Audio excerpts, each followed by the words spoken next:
là, le fédéralisme communautaire, c'est le fédéralisme précolonial. C'est-à-dire que nous revenons à nos tribus sous prétexte d'authenticité, tout ça. Tout ça, c'est des histoires qui ne visent, que à détruire le nationalisme que nos pères fondateurs ont légué avant les indépendances. Et ce n'est pas acceptable, parce que c'est ce raccourci qui nous plombe aujourd'hui. L'équilibre régional, il faut supprimer les quotas. Il y a une usine à Garoua. Il faut 20% des fils de Garoua. Il faut 30% des fils du Grand Nord. Après, il faudra combien pour le Sud? 10%. Les jeunes comme ce qu'ils attendent aujourd'hui, c'est qu'il y ait, quand on dit réforme, le grand bond vers la nation plus avancée. Qu'il n'y ait plus de répartition tribale des postes, qu'il y ait l'égalité d'accès à la fonction publique, que les méritants l'emportent et que les mères de nos enfants nous dirigent. Ce qu'on reproche dans le fédéralisme communautaire finalement, c'est quoi? Puisque nous avons apporté des solutions spécifiques pour que ensemble, que chaque communauté, mais on a développé des solutions au point où on a pensé à même le domaine architectural endogène, c'est-à-dire qu'on retrouve la case Mousgoum, le Boukarou, la case Bamileke, la maison en bois et tout, pour respecter, oui, pour justement mettre à l'honneur cette diversité, disparité culturelle qui fait en sorte, qui fait la richesse du Cameroun. Les chaufferies dans le Grand Nord ne sont pas comme dans l'Ouest, ne sont pas comme au centre. Il faut pouvoir les revaloriser toutes autant qu'elles sont. Mais quand on dit les problèmes sont nationaux, oui, il y a des problèmes, on est tous d'accord. Mais je dis, l'une des choses qui fait en sorte que le Cameroun piétine, c'est de refuser de prendre en compte les spécificités. Parce que les solutions sont hors sol. Vous ne pouvez pas traiter certains problèmes de la même façon à l'Est, de la même façon au centre, et ainsi de suite. Chaque région, chaque communauté a ses spécificités. Et il faut pouvoir respecter ça. Est-ce que vous permettez qu'il vous réponde? Parce qu'après, je voulais savoir si... Je ne réponds pas. Je voudrais qu'on s'entende bien. Je pense que c'est cette vision de la politique au Cameroun qui malheureusement nous fait reculer. Je ne sais pas, ça nous fait reculer en réalité d'un siècle et demi. Ce n'est pas le PCN qui dirige le Cameroun. Hein. Non. Je précise.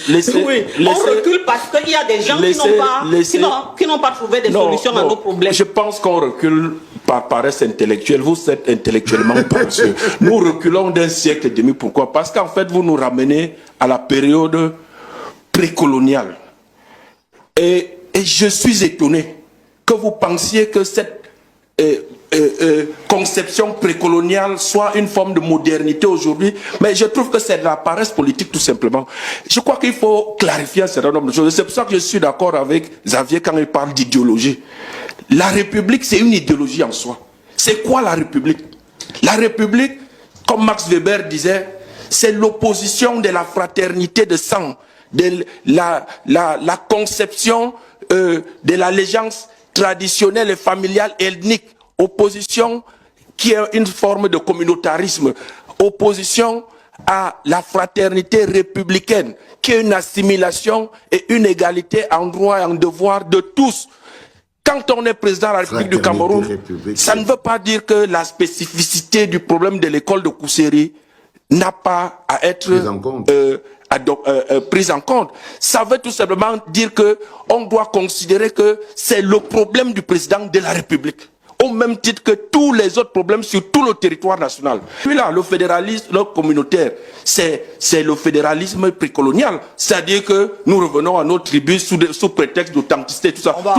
Tout ça, c'est des histoires qui ne visent, que à détruire le nationalisme que nos pères fondateurs ont légué avant les indépendances. Et ce n'est pas acceptable, parce que c'est ce raccourci qui nous plombe aujourd'hui. L'équilibre régional, il faut supprimer les quotas. Il y a une usine à Garoua. Il faut 20% des fils de Garoua. Il faut 30% des fils du Grand Nord. Après, il faudra combien pour le Sud? 10%.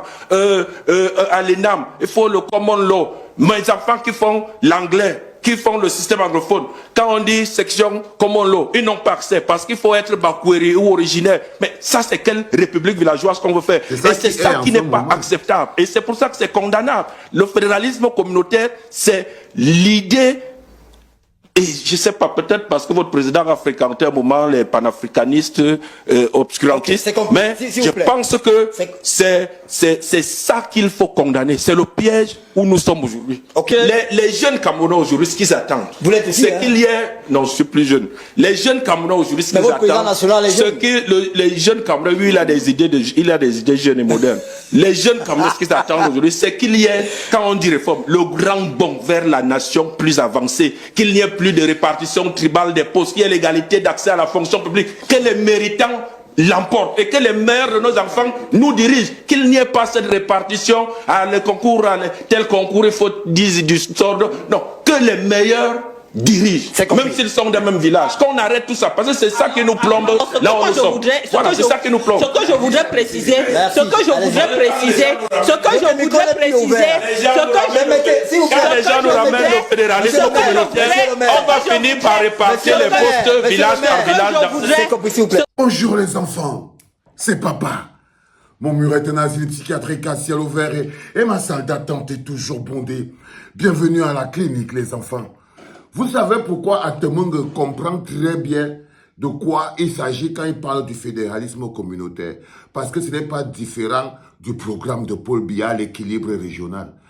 Quand il dit qu'on recule avec le fédéralisme communautaire, c'est qu'il sait lui-même que la première personne qui a mis sur pied la politique du Cameroun basée sur la manipulation de la tribu, c'est Paul Biya. Atemung sait exactement de quoi il parle. C'est pour ça qu'il dit aux petits enfants du PCRN que je vois votre truc là. Quand il vous dit que vous nous faites reculer, c'est un concept précolonial. Précolonial de voir la politique en fonction des villages. Nous sommes frères dans la République. Et vous voyez qu'il a sorti le mot du président. C'est-à-dire qu'à la base, chez les Paul Biya, on dit que le vivre ensemble. Et je vous ai dit que ce que Paul Biya appelle le vivre ensemble, nous au niveau de la résistance, on appelle ça la fraternité républicaine. Les frères en la République, égaux en droit et en tout. Et quand tu vois aujourd'hui ce qui se passe dans la tête d'Atemung, tu as l'impression que les mecs du RDPC sont plus évolués que les mecs du PCRN. Pourtant, c'est les mecs du RDPC qui ont tribalisé, ils connaissent. Ils connaissent pourquoi? Parce que c'est eux qui ont mis sur pied l'équilibre régional. Quand il dit là qu'il faut dire non à l'équilibre régional, non. Il devrait dire que Paul Biya doit quitter. Que s'il y a quelqu'un qui a mis sur pied l'équilibre régional, qui est une technique de conservation de pouvoir, ce n'était rien d'autre. C'était un mécanisme pour conserver le pouvoir, pour pouvoir opposer les uns aux autres, pour pouvoir manipuler les communautés, pour pouvoir exacerber les divisions entre les communautés, pour maintenir la division entre les peuples. Ça n'avait qu'un seul objectif, la conservation du pouvoir. C'est pour ça qu'Atemung connaît très bien ça. S'il est devenu maire aujourd'hui, il est un maire de la conservation du pouvoir. S'il est devenu maire aujourd'hui, c'est parce qu'ils ont manipulé le tribalisme. Si aujourd'hui il est en train de dire que il faut arrêter tout ça, non. Il devrait dire que le RDPC a fait du mal à ce pays. La première chose que le RDPC a raté, c'est en imposant aux Camerounais un mécanisme de gouvernance basé sur la médiocrité. Basé sur la médiocrité, la preuve, c'est qu'on ne peut pas être un pays développé si les meilleurs sont mis de côté par rapport aux communautés. Si la compétence est mise en arrière par rapport à la communauté, c'est le pays dont Maurice Kamto parle tous les jours, le pays où la compétence sera mise en avant au-delà de la communauté. C'est ça que vous n'arrivez pas, on n'arrive pas à accepter. La logique et la cohérence, les enfants, je vous le dis. Ce qui serait logique et cohérent, c'est que tranquillement, ces messieurs prennent le pouvoir et le donnent à Maurice Kamto.